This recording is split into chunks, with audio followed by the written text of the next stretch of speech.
Greetings, and welcome to A Year of Movies, a Planet Geek production. For this project, we are using the Ivan Walters reference book of 365 films to watch on the day they happened.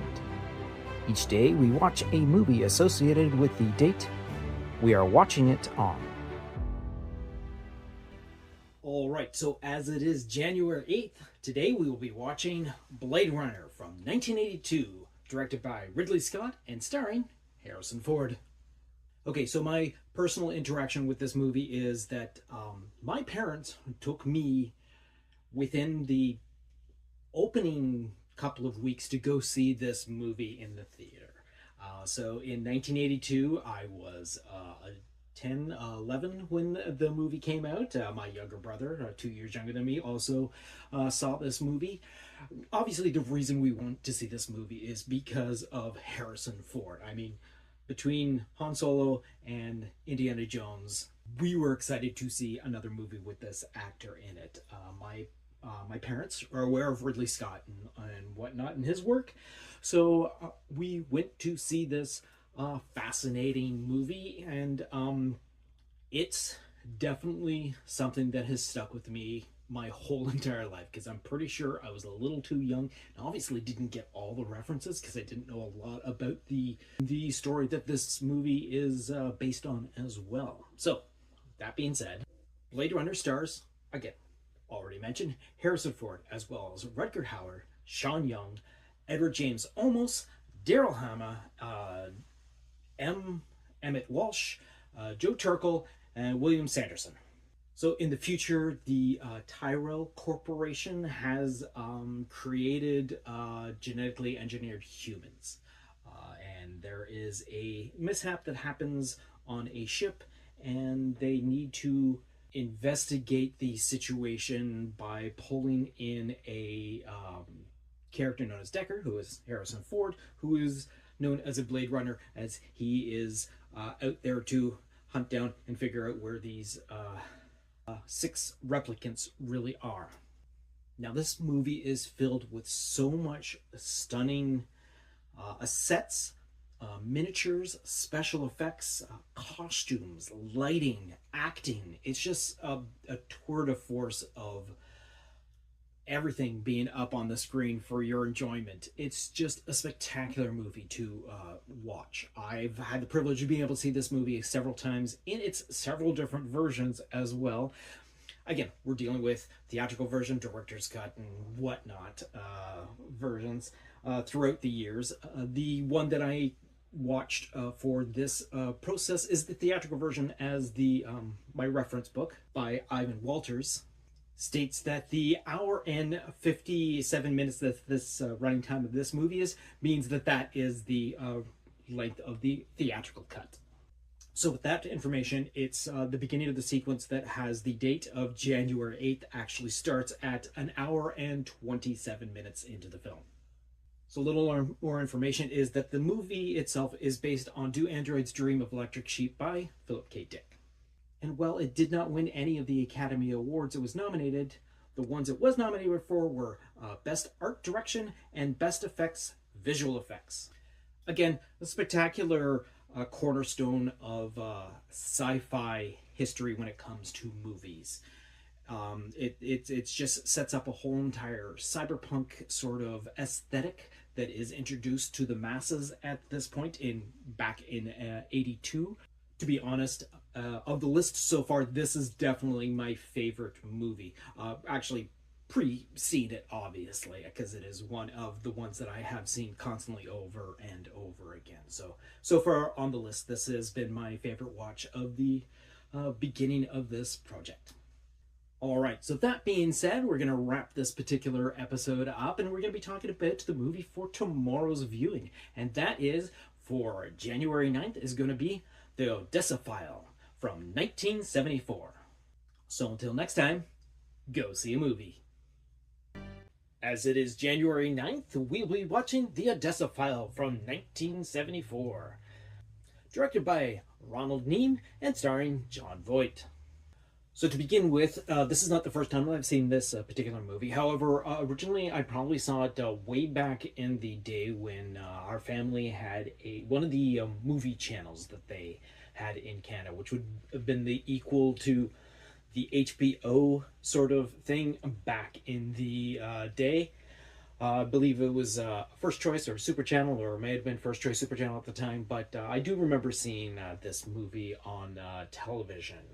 I came later to understand more about John Voight's acting career later in my mid 20s, where he started popping up in movies in the early 2000s and whatnot. So I was back like, oh, I've seen that movie and I've seen that movie with him in it and all that. And this was one of those movies. But I haven't really actually seen the whole entire thing until just now. So to begin with, this movie does, again, star John Voight, as well as Maximilian Schell, Maria Schell, Mary Tam, Derek Jacobi, Peter Jeffrey, Klaus Lewicks, and Kurt Messel. So the movie is set in the 1960s, 1963, 1964, and it is a story where a reporter, David, comes across a diary that leads to the survival of a commandant of a concentration camp from World War II, and he decides to go find him. The file itself, Odessa, is what leads him through this fantastic action tour de force of acting. I'm using that quite a bit, but again, when it comes to classic movies like this, you do have a cast that is there to act, and they're like fantastically acting. It is a great bit of a thrill ride, like edge of the seat sort of viewing.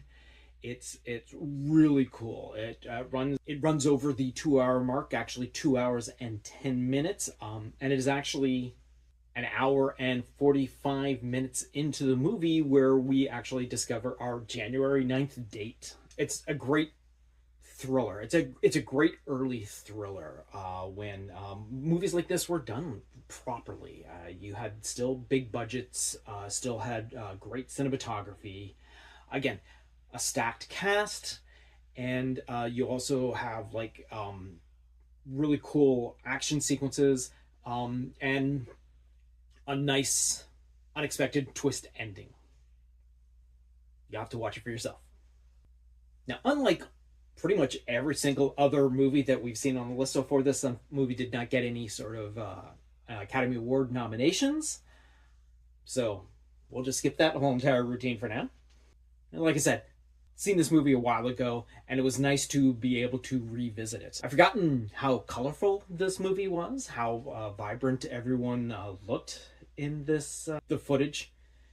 Definitely an enjoyable movie. All right, so that being said, we're gonna wrap this particular episode up for this movie, and we'll be looking forward to tomorrow's movie, which is going to be Coal Miner's Daughter from 1980.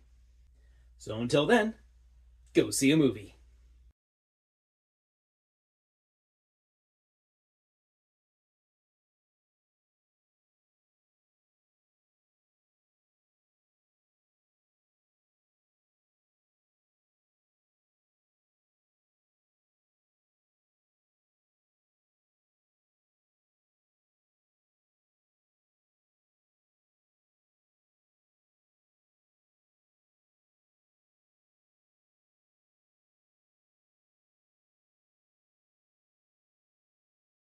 And as it is January 10th, we'll be watching Coal Miner's Daughter from 1980, directed by Michael Apted and starring Sissy Spacek. So to begin with, my history with this movie goes thusly. I thought I'd seen this movie. I am old enough to know to be conscious of when this movie was being made and when it was released. I was aware of the actors of Sissy Spacek. I mean, Loretta Lynn as well, the singer Loretta Lynn that the story is based on. I was aware of her. Tommy Lee Jones, I think this is probably, thinking back on my memories, is probably the earliest role I can remember Tommy Lee Jones, because like when things roll around at the time that Men in Black come out, I'm well aware of Tommy Lee Jones prior to that. So, but I think this is probably the earliest role that I've seen him in. But again, Like I said, I thought I had seen this movie, but as it turns out, I probably just got so much from just history of this movie, of how monumental this biopic was at the time, and how it's such beautifully acted and all that sort of thing. So to begin with, again, it's Sissy Spacek, Tommy Lee Jones, Beverly D'Angelo, Levon Helm. So again, this movie goes through the life and times of Loretta Lynn. But again, we have this fantastically culminated cast that leans to the authenticity of what you are watching. You really feel the time, you really feel the era, you really feel the atmosphere that surrounds country music in the late 50s to early 60s and the country scene and all that. Obviously, the movie takes place a lot earlier than that. And actually, as a matter of fact, at 28 minutes into the 2 hour and 5 minute movie, we have the announcing date of it being January 10th, 1948, which is actually the date that Loretta Webb marries Mooney Lynn. The standout thing for this movie is Sissy Spacek and the chemistry that she has with Tommy Lee Jones. It is such a delight to see two fantastic actors working at the top of their game off of each other. Every single time they're on the screen together, the screen vibrates with the energy coming off of these two, whether they're arguing with each other, whether they're making nice with each other and all that. When Sissy Spacek is doing her performances, of which she sang actually a bunch of the songs, including Beverly D'Angelo. But again, director Michael Apted does a fabulous job at giving you a perfect frame of the time. Just the look of this movie is just so spectacular, and it was a wonder to actually discover for basically the first time, even though I've probably seen a lot of the movie through clips and whatnot throughout the years, and heard actors talking about the movie and their experiences on the movie, making me think that I had already seen the movie. But it was, again, a fabulous thing to witness for the first time because of this show. So Sissy Spacek did win for Best Actress at the Academy Awards that year, and it was nominated for quite a few others. Best Picture, Best Set Decoration, Best Cinematography, Best Film Editing, Best Sound, and Best Adapted Screenplay. All right, so like I said, my first time viewing this movie, fantastic songs. I didn't realize until afterwards that I think I remember something about Sissy Spacek doing the singing for Loretta Lynn, and how it was actually Loretta Lynn that, just seeing pictures of Sissy Spacek, wanted her to play her in the movie, even though she had never seen any of Sissy's acting up to that point. And I also knew prior to this that Beverly D'Angelo could sing. I mean, it's part of her repertoire to be able to sing, and to see her performing Patsy Cline songs is just a wonderful treat, and the duet between the two of them is just spectacular. So that being said, we're going to end this particular episode and look on into tomorrow, where we'll be watching The Fighting Sullivans from 1944. So until next time, go see a movie. And as it is January 11th, we are watching The Fighting Sullivans from 1944, directed by Lloyd Bacon and starring Anne Baxter. So to get this right out there, to begin with, I have not seen this movie before. I was aware of this story of the Sullivan boys, who tragically died as they were all on the same ship during the aftermath of Pearl Harbor, entering the U.S. into World War II. So this movie stars Anne Baxter, Thomas Mitchell, Selena Royal, Edward Ryan, Trudy Marshall, and John Campbell. This movie is the telling of the story of the lives of the Sullivan brothers, as well as the Sullivan sister. We start off with a very early Catholic family. We start off a good portion of the beginning of this movie. We see the little rascals that these brothers are, and all their shenanigans that they get into throughout the first 40 minutes of the movie. And obviously the beginning of their life. We start off with the christening of each of the children as the opening sequence of this movie. Then we move into the adulthood, which takes up the whole entire next portion of our film, where the youngest boy falls in love with a local girl.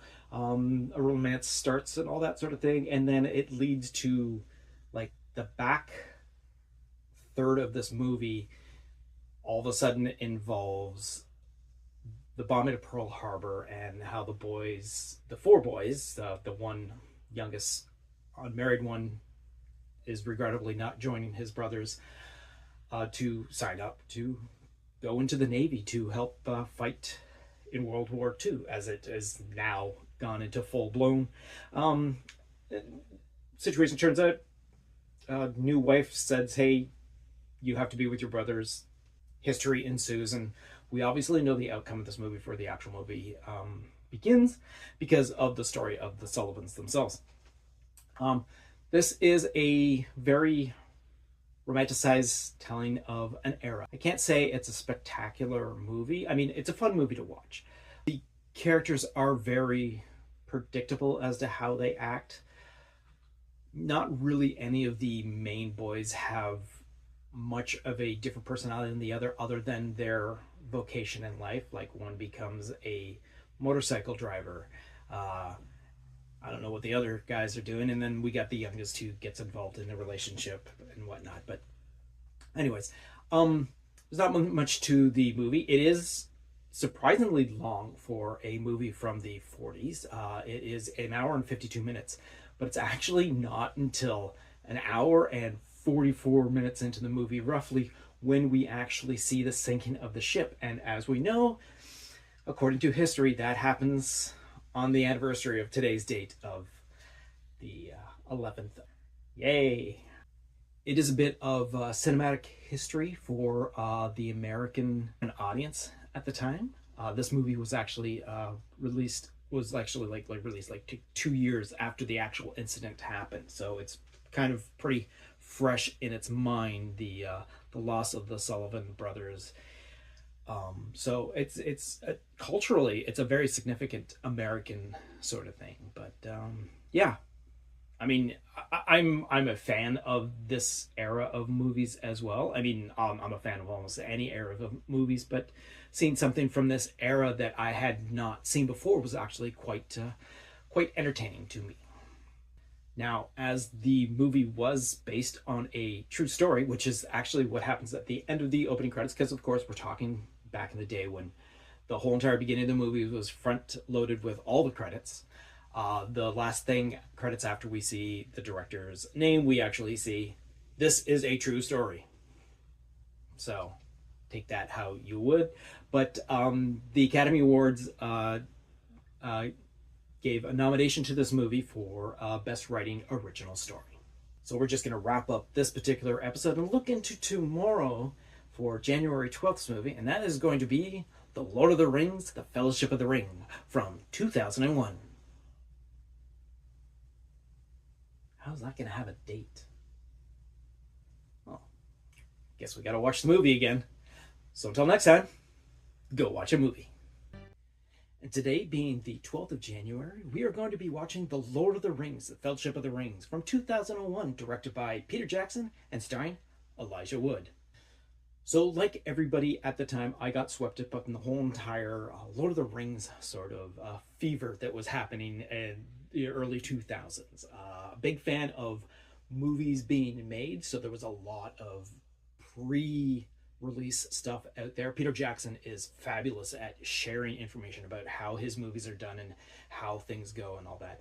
And then afterwards, after the movies were released, so much more was available to us. But I was able to watch this movie at the time. I saw it in the theaters when opening day, technically prior to that, because I was working cleanup at a local movie theater, and of course at the time everything was still on film, so they would have to run the films to make sure there was no problems with it. And throughout the evening of the whole entire 8-hour shift that I was at work, they had to show it in several different versions because they had to run it in several different theaters, so each film had to be run. So I was able to watch it in segments. And then at the end of the day, when my shift was wrapping up around 6 o'clock, there was myself and one of the other employees that was running the last show. So he just said, "Hey, you want to join me while we watch this?" So sat down at 6 o'clock in the morning at the end of a shift and ended up watching Fellowship of the Ring. The movie stars Elijah Wood, Ian McKellen, Liv Tyler, Viggo Mortensen, Kate Blanchett, Sean Astin, Billy Boyd, Dominic Monaghan, John Rhys-Davies, Orlando Bloom, Christopher Lee, Andy Serkis, and Sean Bean.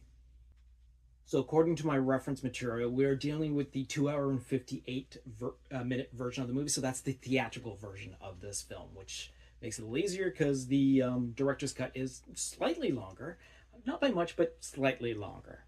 Now, of course, I can go on and wax poetically about the visuals of this movie, which is spectacular throughout, from moment one to closing credits. It's just a spectacular feast for the eyes.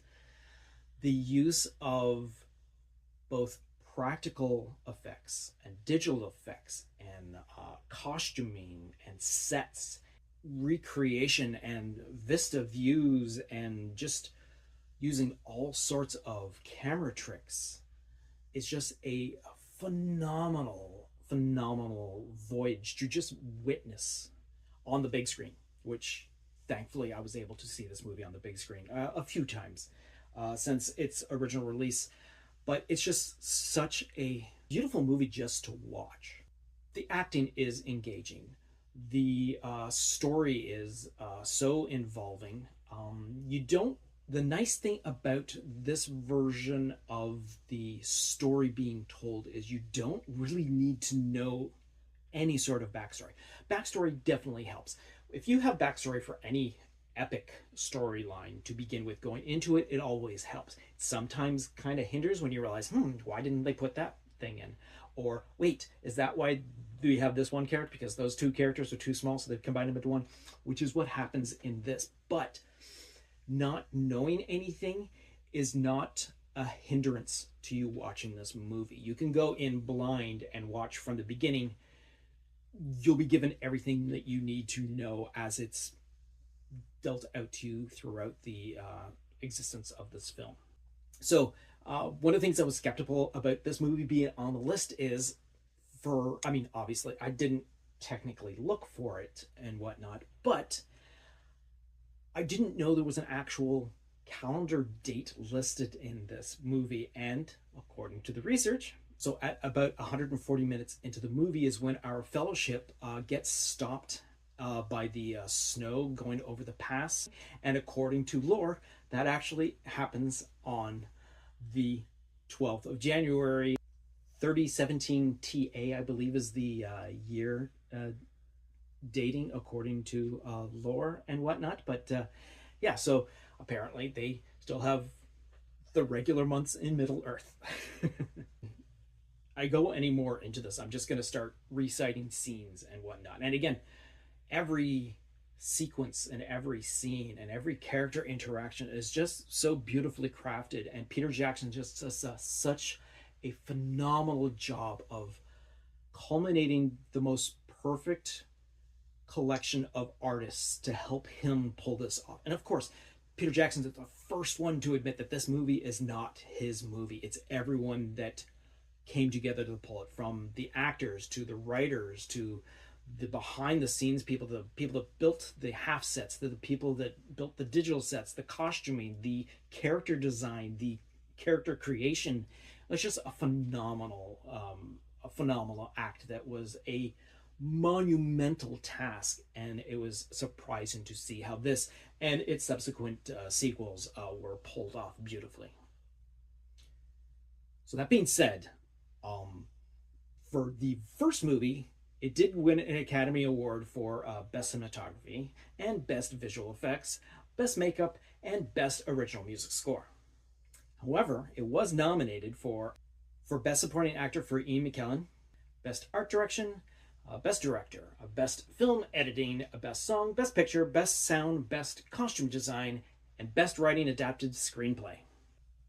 Congratulations on the nominations. Spoiler alert, you're going to have to wait till the third movie to win a bunch of that stuff.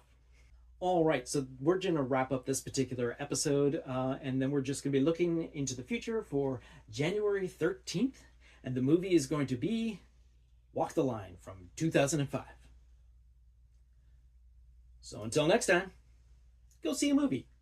All right, so as it is the 13th of January, we are watching Walk the Line from 2005, directed by James Mangold and starring Joaquin Phoenix.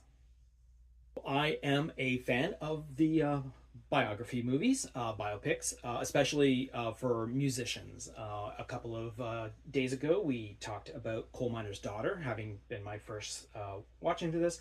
But actually, I saw this movie in the theaters when it came out. Being a fan of Johnny Cash, and it also did help that there was a resurgence of nostalgia for Johnny Cash's early career, celebrating the Man in Black, and it was a fascinating feature to see on the big screen with a live audience.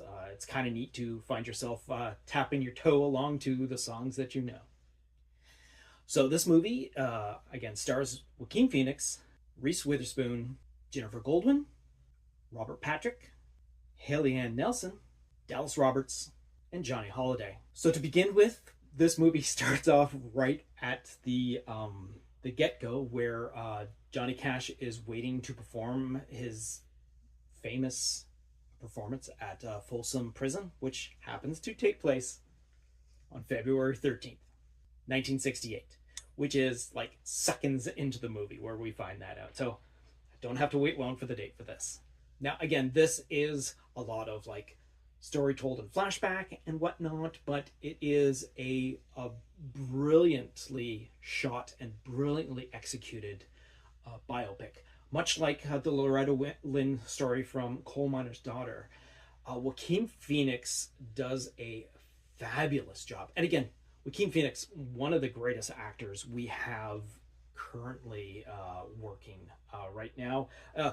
Even throughout his early years of doing his Bizarro stuff and the stuff that came after this and all that, the gentleman, you cannot deny that the gentleman is extremely talented. Whether what he is doing is your flavor all the time, it's debatable, but what he does here as Johnny Cash is just like as perfect as it possibly can. Even getting the cadence down of sounding almost exactly like a young Johnny Cash to begin with is just fantastic. James Mangold does a terrific job bringing the era to life surrounding Johnny Cash and his going through this storyline, this timeline of his life, and it's just a fantastic look into not a far gone era, but one that is well beyond what we are capable of visiting right now. He brings back a time that was something that we can't ascertain right now in our physical present day, but watching it here, you get transported back to the day and time that this movie takes place, which is fantastic. Cannot say enough about Reese Witherspoon in this movie. She does a fabulous job, especially when she is teamed up with Joaquin Phoenix in all of her scenes. She just sparkles as June Carter. It's just fantastic. And of course, we bookend the movie with the actual Folsom Prison performance, which means both the beginning and the end of the movie take place on January 13th. So again, stated earlier with Coal Miner's Daughter, Joaquin Phoenix and Reese Witherspoon both performed their own musical tracks, all of which leads to Reese Witherspoon winning for Best Actress for the Academy Awards that year. And the other nominations for this movie were Best Actor for Joaquin Phoenix, Best Costume Design, Best Film Editing, and Best Sound Mixing. All right, so we're going to wrap up this particular episode, a nice quick and short one, as we will be looking into the future for the next episode. And on January 14th, we'll be watching Out of Africa from 1985. So until next time, go see a movie. And as it is the 14th of January, we are going to be watching Out of Africa from 1985, directed by Sidney Pollack and starring Meryl Streep. So to begin with, I have the same reaction to a couple of movies that I've already seen on this list, which I have a feeling is going to be what's going further with it. I am pretty sure that I had seen this movie to begin with, but I think it might be just my love of movies and movie making and all the stuff that went down. I mean, all the stuff that surrounded this particular movie to begin with. I think I pulled in a lot of information from just different sources throughout my life of the existence of this movie. Again, I sat down, started watching, knew what I was getting into, like a 2-hour and 41-minute movie and all that. So I set up at a proper time. But as I'm watching, I'm like, this doesn't seem familiar. Wait, this scene does. I don't remember this, but I do remember this. So I think it's just like me seeing like behind the scenes stuff or clips and interviews where they intersplice scenes and whatnot, and the whole entire Oscar race at the time that this movie was out. It just culminated in just me just absorbing what this movie is about. And I did know what the story was to begin with, well, the very basics of the story, but it was again a fascinating thing to basically see for the first time. So again, this movie stars Meryl Streep, Robert Redford, Claus Marie Brandauer, Michael Kitchen, Shane Rummer, and Malik Bowens. So this movie is visually, to begin with, there is no mistaking that this is a visual movie to begin with. It takes place, it's shot all on location in Africa. We have two of the greatest stars ever to be on the big screen between Robert Redford and Meryl Streep. Meryl Streep doing like the best Meryl Streep ever.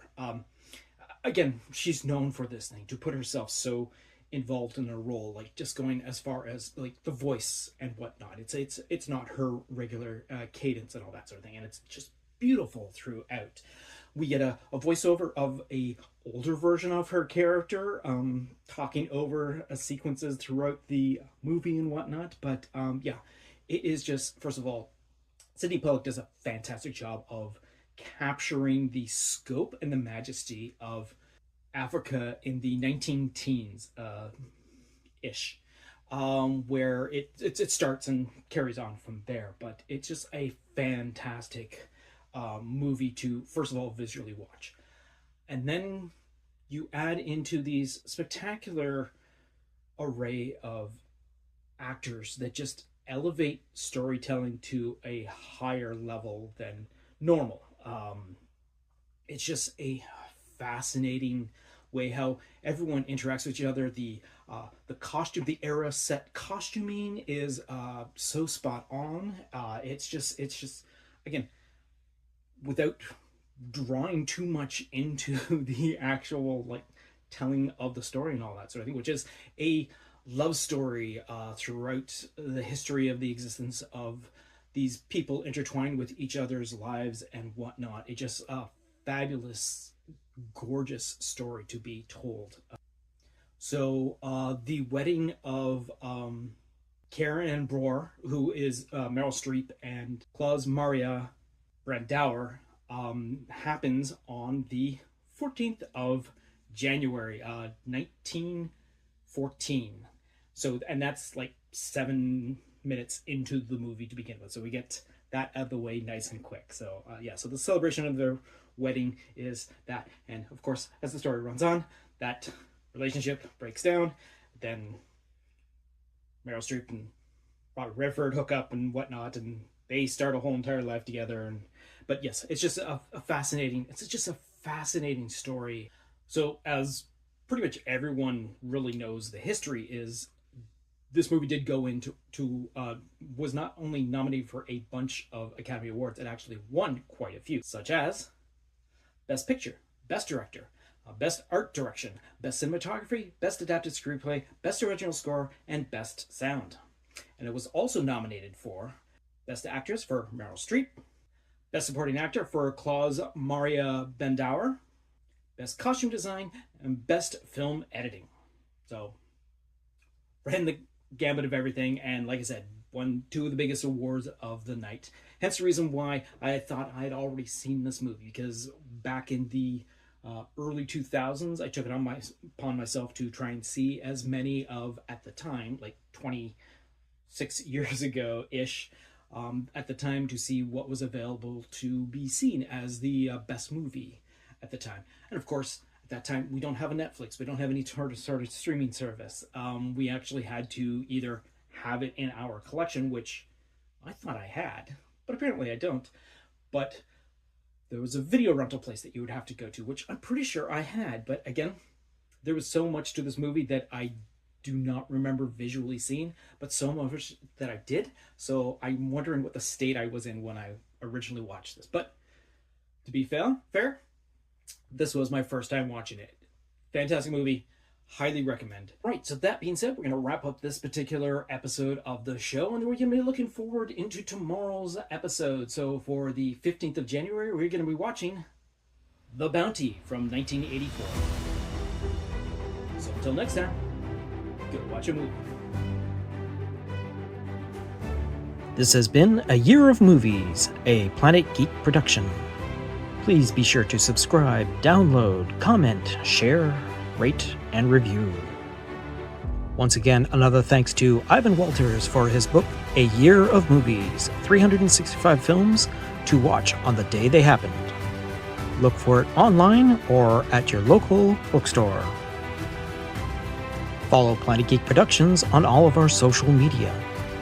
Through Facebook, YouTube, TikTok, Tumblr, and Letterboxd, search for Planet Geek Productions. On X, former Twitter, Instagram, and Blue Sky, search for Planet Geek Pod. You can also reach out to us through email at planetgeekpod@gmail.com. Once again, thanks for tuning in, and until next time, go see a movie.